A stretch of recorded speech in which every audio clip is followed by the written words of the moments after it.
As Chris said, be seated, but don't get too comfortable because I don't do this for a living. So I don't plan on being up here forever. But I had a little conversation earlier with a couple folks, and those of you that went to Ninth and Columbia back in the day will kind of understand my little bit of an attempt at humor when I talk about what my topic is. It would be a brief overview from Genesis to Revelations. Has that sunk in yet? Not really. However, some of us experienced that, but it was on a Sunday night, and keep in mind the average talk during those days, because all of us deacons were taking our turns, was about anywhere from 10 to 15 minutes, and that one went an hour and a half. So, and it wasn't me. But as I prepared for this, I was talking to Steve when we were doing Snack Pack for Kids on Wednesday, and I told him, I said, man, I've thought about this, and I've thought about what I want to say and what I want to cover, and I said, then I keep waking up and thinking, no, that's not where God's taking me in this. So I told him, I said, I'm not sure where I'm going to be Sunday morning, but we're going to talk a little bit. But a little bit of housekeeping here for me. First of all, I am a blessed man. I am blessed by a lady that I've been married to for 41 years. If you don't believe that God places us where we need to be, consider this. We're both students at Tech, knew each other. We served on the Agricultural Student Council together, but didn't really know each other that well. And then I was prompted by a mutual friend. You know what? You really need to ask this girl out. And it's, I guess, kind of acknowledging the fact that maybe I wasn't the smoothest of talkers and probably needed all the help I could get. I was told, doesn't make any difference where you take her to eat, but go to Swenson's Ice Cream and just step up there and order half a blueberry shake, and you're good. Well, unfortunately, I hadn't found Swenson's in a long time, so I'm having to resort to other areas to try to stay in my wife's good graces. But another thing about that is the day after our first date, I was in my advisor's office, who, by the way, is the uncle to R.N. Hopper, is Dr. Norm Hopper. And he was giving me a hard time, he and a buddy of mine, Carl Wardlow, and they said, well, tell us about your date. And I said, and keep in mind, I had never said this before, I said, well, now, don't jump to conclusions. I'm not sure she's the one, but I know she's the type, the kind of person. And so we kind of can figure out the rest of the story there. Of course, one thing that is a little bit coincidental, which in my early years I would have passed it off as good luck. Now looking back, I call it a God moment. She had dated a young man from Stratford, but that young man from Stratford had grandparents that lived south of Plainview.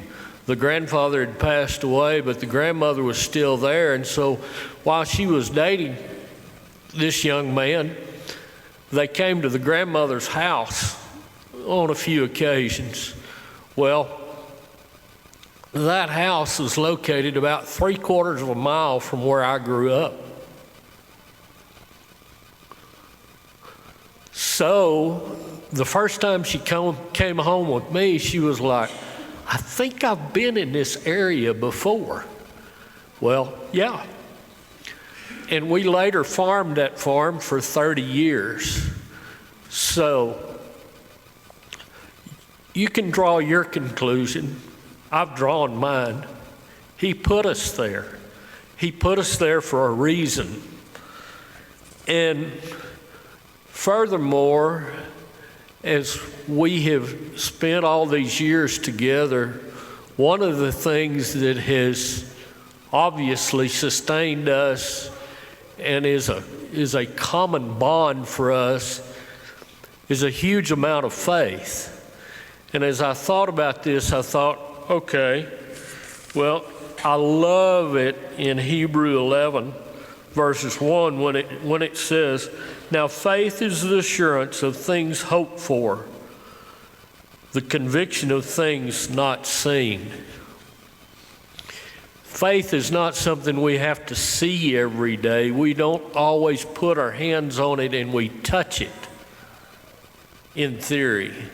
But if you are a practical kind of person or a logical kind of person, that's the way I've always approached life. And as I age and I continue to experience life, I rely more and more on my faith. And then when our faith is tested, prayer is such an awesome thing. I mean, when we consider creation, the complexity of it, the blessings that we have because of it, the blessings of being able to be here with each other, with people that are all created in His image.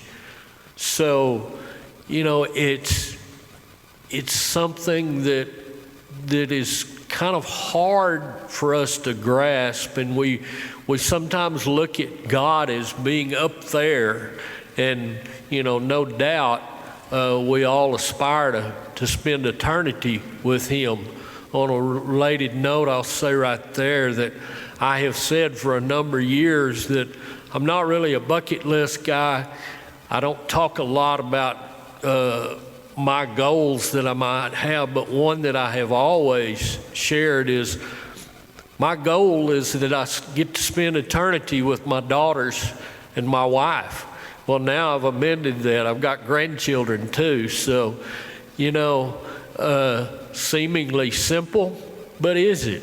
There's a lot that has to be done for that goal to be accomplished, and it's all on us. But as we go about life and we navigate these sometimes tough waterways that we go down, you know, we've got prayer to turn to. We've got prayer to help us out. Craig was so nice to pray over me this morning, and that means a lot. And one of the things is I considered where I was going with all this morning. I'm one of those weird kind of people that remembers lots of things. Sometimes I feel like I probably ought to be able to try to find a way to kind of clear the dust and shake some of them out of there, but they stick.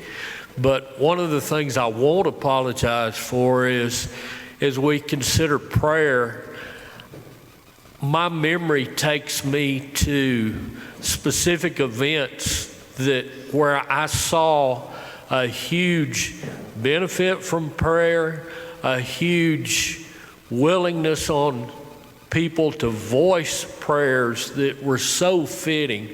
Kevin, I remember with your cancer, some of the prayers that we had there.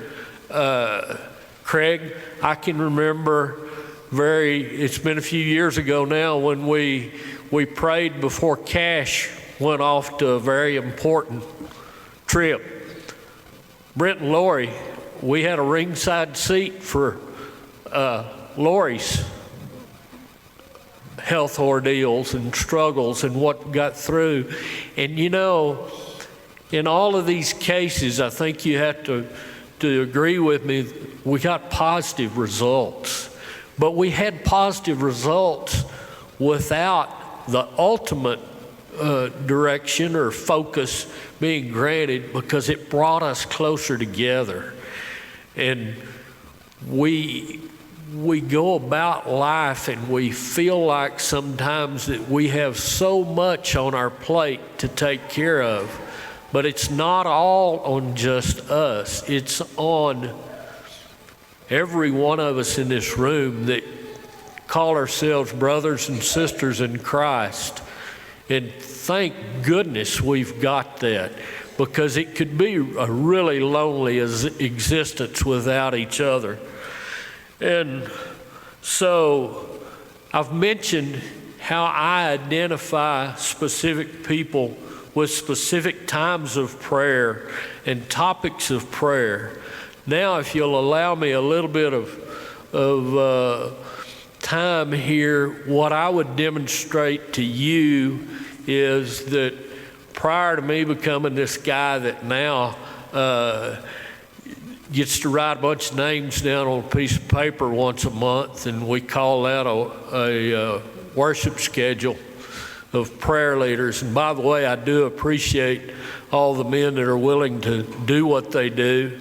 And if I haven't put your name on that list and you're willing, I'm not a hard guy to find. Come see me. But that's something that I enjoy, and especially as we've brought the young men into the fold, and we go on with that. But as I said, let's take a little bit of time here, and I'll show you kind of where my prayer life has gone and where my I guess walk through this life has kind of gone. I'll take you back to a time a few years ago whenever we were in late October, had a cotton crop in the field, and we were very eager. We had a very good crop. And lo and behold, the clouds build, the weather rolls in, and it started to rain. And then it rained a little harder. And just about the time we thought, well, it's passing over us, well, it kind of changed its mind and it backed up over us. And at that point, it let loose with a lot of hail. And so in a matter of minutes, a crop that was once very, very promising became one of those things of, well, I guess we'll turn it over to insurance and we'll see where we go. Well, as sometimes happens, we went through the adjustment process, and by the time we got done, we had made about 500 pounds too much to be able to get anything back other than our premium. And so then this was the year 2000. Well, in 2000, Caitlin turned 6 toward the end of that year, about a month after this hail. So that meant at the time, Kristen would have been 3, and we had made a decision that Mary would stay home with the girls until we could get both of them up in school. And so we were pretty set. Wait a minute, Caitlin, my math's wrong. You would have been 10. Kristen would have been 7. I'm sorry. Mary's the math person in the house. But anyway, as I struggled like we all do and felt like, what am I going to do? I've got a family to take care of. I don't know what to do. I just feel so helpless.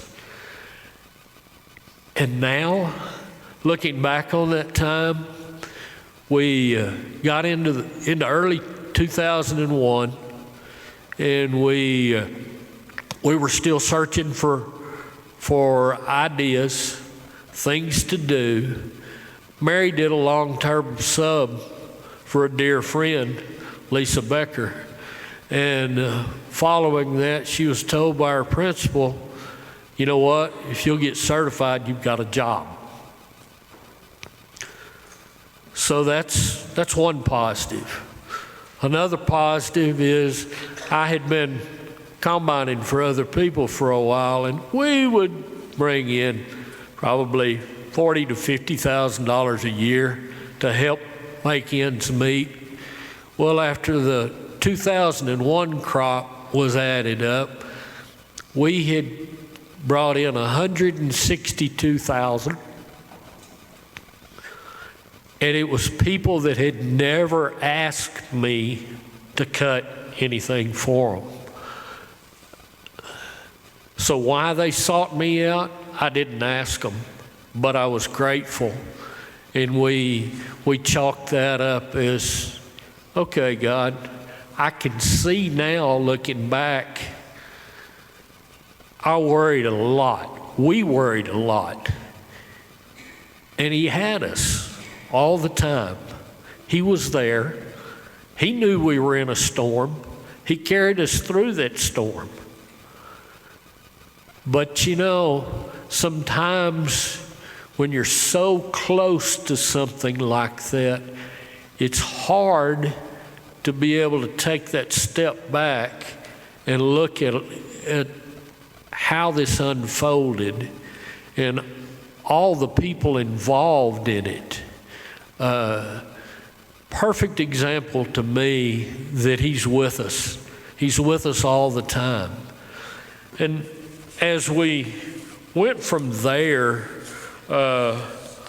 one of the things that happened somewhere in this period of time, as I began to think, okay, God, now that You've taught me that praying and just asking You for things isn't always what's needed. What was needed in my case was to learn that it's okay to say, God, I'm struggling. I need You to show me a way. Show me how I'm going to get through this. And so I truly gave up that burden that I was carrying to Him and was prepared for whatever solution was worked out. And so I'm telling you, it's a game changer when you learn to truly let go and let Him do the driving, because He's logged a lot more miles than you and I have. And he knows where He's going.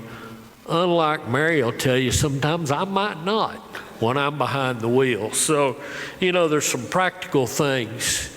But as we went forward, something happened with me personally.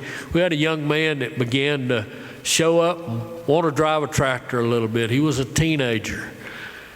And this guy, you could just see it in his eyes. He wanted to do good. But his circumstances that he was growing up in, there wasn't all that much money around.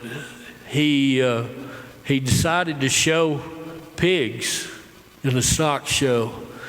Well, his first set of pigs, they were all that could be had. My dad actually helped him get those, but wasn't really competitive. So what Mary and I came up with was a plan. After much prayer, how can we help?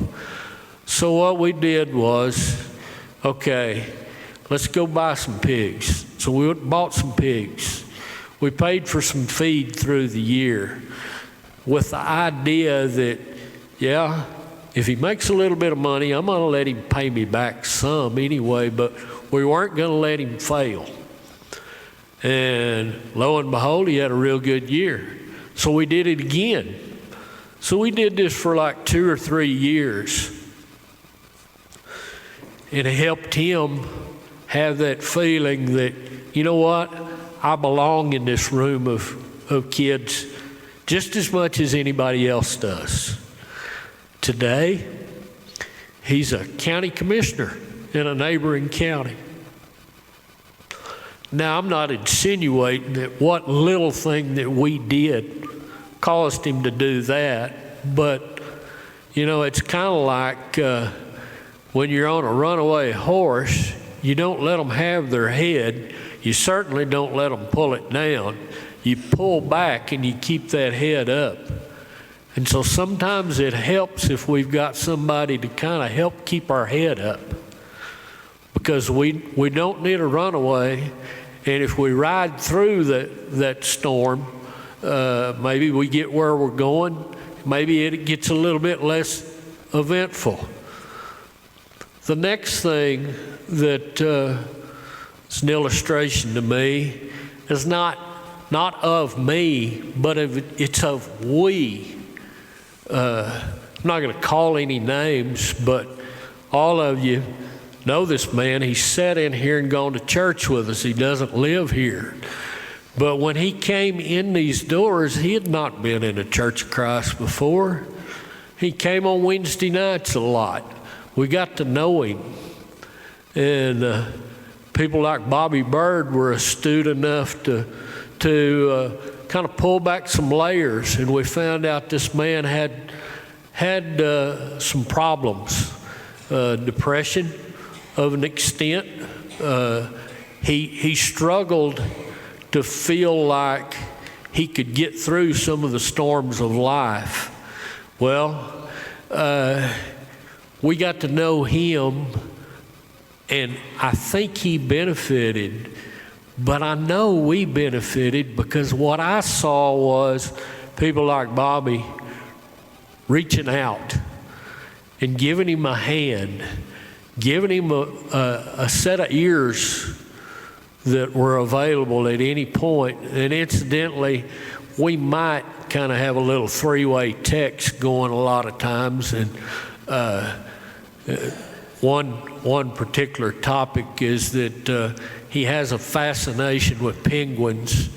And so when he left here Wednesday night, he left with an inflatable penguin costume. So, you know, we've got to take that time. We've got to get into each other's lives, and we've got to be there, and we've got to be willing to extend ourselves out there. And I want to say that the people that have interacted with that man have done a wonderful job, because he loves us, but we love him. So, you know, we're blessed. We're blessed in that we've got Christian people in here that seek to be here for each other. And, you know, we adhere to things like it's said in Matthew 7:12. Jesus says, "So in everything do unto others what you would have them do to you. For this sums up the law and the prophets." So part of our Christianity and our Christian walk, if you will, is to love our neighbor. And so I've given you a couple examples there, but just because we reach out to people, that's the tip of the iceberg. Another thing that we have to be willing to, and is understandably harder for some of us than it is others, but we have to have that softer side, I call it, that side of compassion. And in Luke 10:29 and 30 through 37, there's an excellent example of true compassion. It says, "An expert of the law wanted to justify himself, so he asked Jesus, 'And who is my neighbor?' In reply, Jesus said, 'A man was going down from Jerusalem to Jericho when he was attacked by robbers. They stripped him of his clothes, beat him, and went away, leaving him half dead. A priest happened to be going down the same road, and when he saw the man, he passed by on the other side.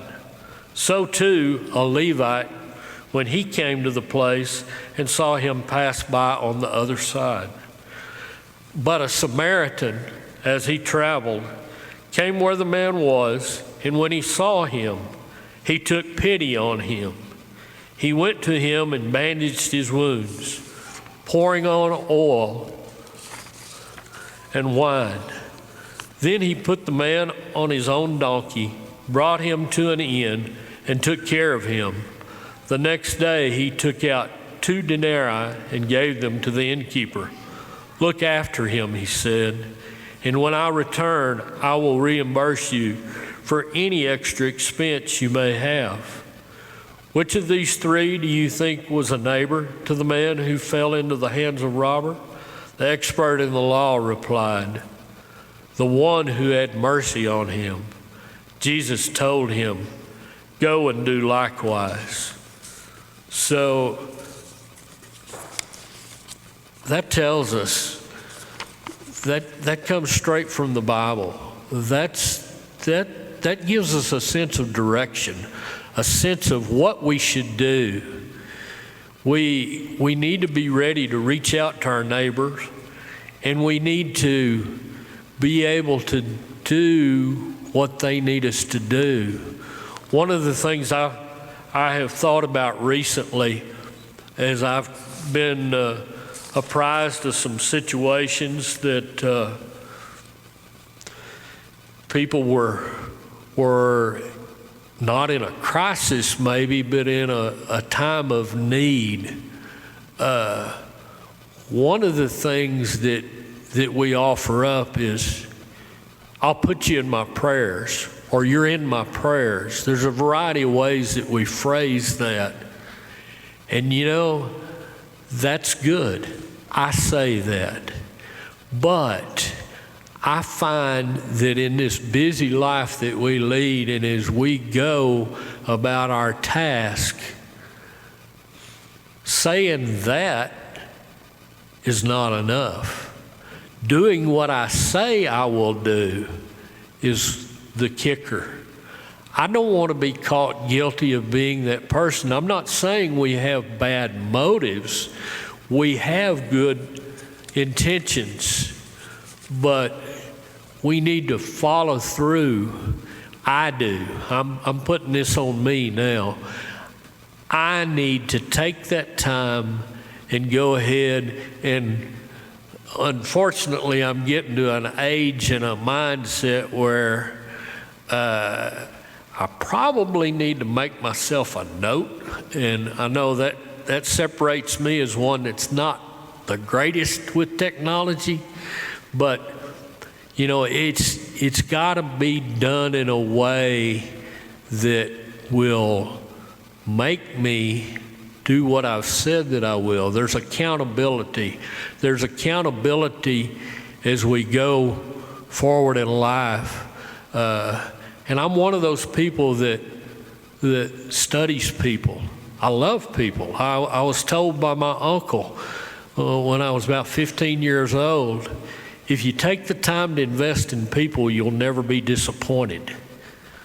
Well, that's me in a nutshell. I've taken that. Another thing that I give that same man credit for is after he lost his wife, he was standing in our kitchen and our family was there, and we were about to pray together, and he whispered to Mary,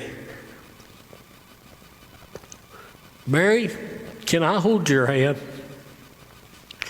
It seems as though that he and my aunt, every time they were at the same place and there was a prayer said, they held hands. Well, I can tell you I wasn't good enough to necessarily do that every time before that happened, but I don't mean to get in anybody's way, but if we're in a crowd and there's about to be a prayer said, I'm headed to my wife. Another thing that has really resonated well with me as Grady brings some of these young men up here and has them say a prayer, which incidentally one of those was my grandson Trey not too long ago.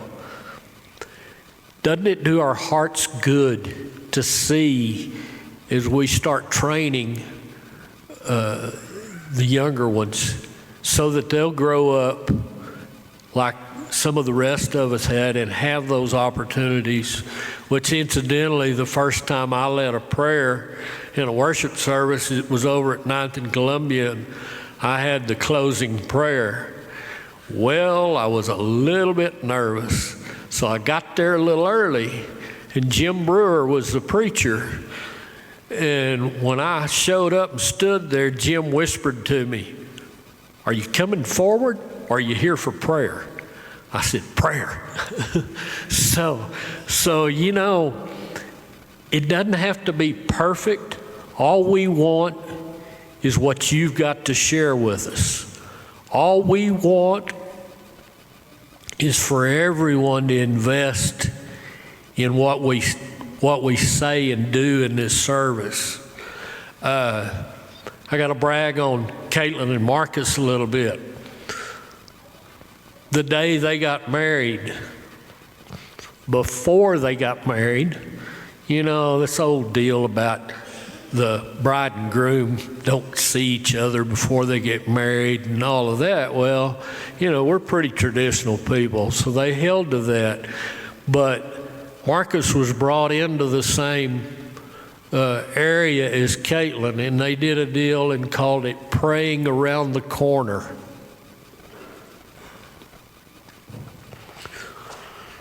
We have to find a way to pray. And in today's society where there are some that seem to be driven more by Satan than anything else that want to take that away from us. I don't care what we have to do, whether we do it around a corner, whether we whisper it, but we can't turn our backs on God, and we can't turn our backs on that process. And so find what works for you if you're not already in that habit. Now, if you're like some of the men that have led classes and led things over the years that I'm just amazed by, I'm not insinuating that you need to change what you're doing.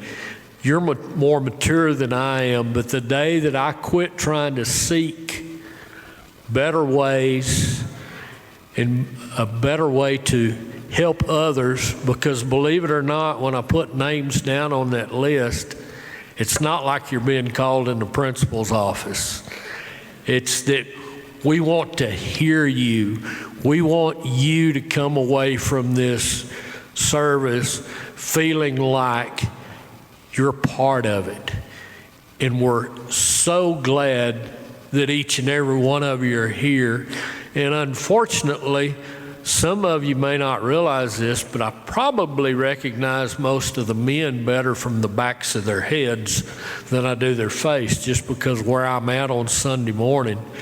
But Brent, as I thought about that thought, I thought about Brent's dad, Harley Wells. When I was very, very young as a deacon, he used to pull me and everybody else aside. If we had a visitor, he'd say, "Who is that?" "Well, I don't know." "Well, we need to find out their name." So the Harley Wells of the world took time. And if they didn't know you, they found out who you were. And so I know that I need to do a better job sometimes of seeking out ones that I may not know. But it's truly an honor and a privilege to be able to help however we can.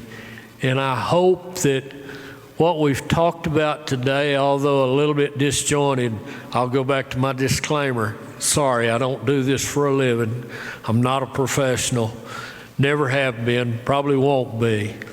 But it is an awesome experience to stand here and get to share with you something that I feel like is of the utmost performance. Did I say that right? No, I probably didn't say that right.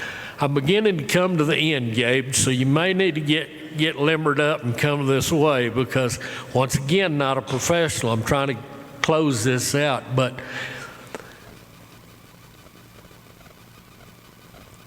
if nothing else, think about what I've said, and hopefully this will spur some thoughts of your own, because we have to personalize what we hear, and we need to take it to our hearts and use it like we can.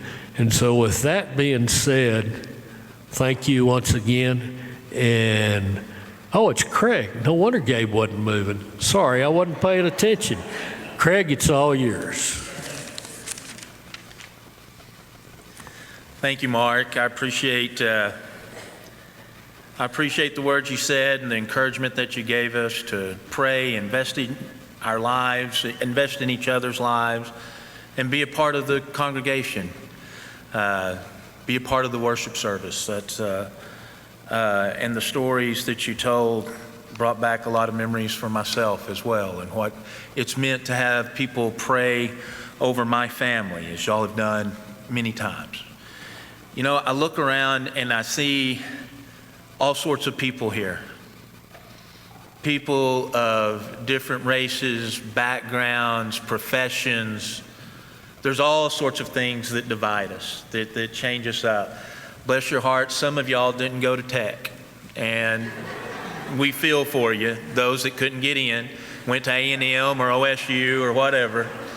But we feel for you, and we don't hold that against you. But this brings us together. I want to tell you a quick story, and I know y'all don't believe I can do quick stories, but I can. Aquila and Priscilla were Roman Jews that were kicked out of Rome. And after they got kicked out of Rome, they met this guy who had gone from Rome to Spain and then to Ephesus, where they had moved after they got kicked out of Rome. The emperor at that point had kicked out all the Jews out of Rome. They had to find another place to live. And Aquila and Priscilla were those kind of people. Then they met this guy that came to Ephesus, where they had decided to live, and took him into their house, and a Pharisee became a tent maker and a minister of the gospel to the Jews in that city. And the Jews in that city wouldn't have him. And so he said, okay, never mind. I'll go to the public school, which was called the School of Tyrannus. And he goes to that school and he starts to preach there. And it gets to be such a big deal that the city's god, which was the goddess Artemis or Diana, it got to interfering with their ability to sell their idols that they were making. And so they took that guy, and he got in trouble and brought him before the Roman proconsul, and that guy said, hey, listen, this is no problem of mine. If it's a problem of y'all's, y'all deal with it. Well, all in all, it's believed that Paul ends up in prison in Ephesus, from which he writes the first letter to the Corinthians. It's in this that he writes one of the greatest things about love.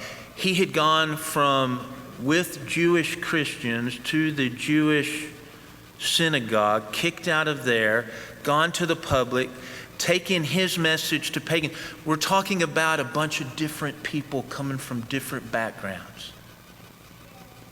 And while he's persecuted in that way, he writes one of the greatest 13 verses maybe in the Bible. And they go like this: though I speak with the tongues of men and angels, but have not love, I have become sounding brass or a clanging cymbal. And though I have the gift of prophecy and understand all mysteries and all knowledge, and though I have all faith, so that I could remove mountains, but have not love, I am nothing. And though I bestow all my goods to feed the poor, and though I give my body to be burned, but have not love, it profits me nothing. Love suffers long, and it is kind.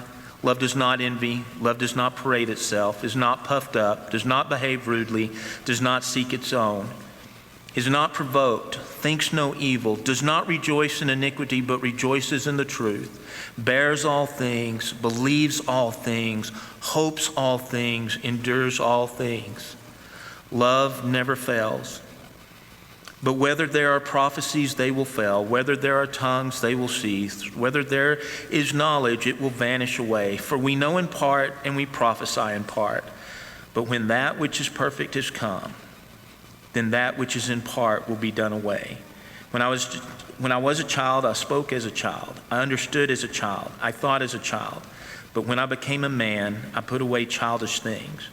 For now we see a mirror dimly, but then face to for now we see in a mirror dimly, but then face to face. Now I know in part, but then I shall know just as I also am known. And now abide faith, hope, and love, these three. But the greatest of these is love. And he concludes this letter with Aquila and Priscilla say hi. In all their suffering, they shared love. May this church do the same. Our dear Heavenly Father, we thank you for your example of love.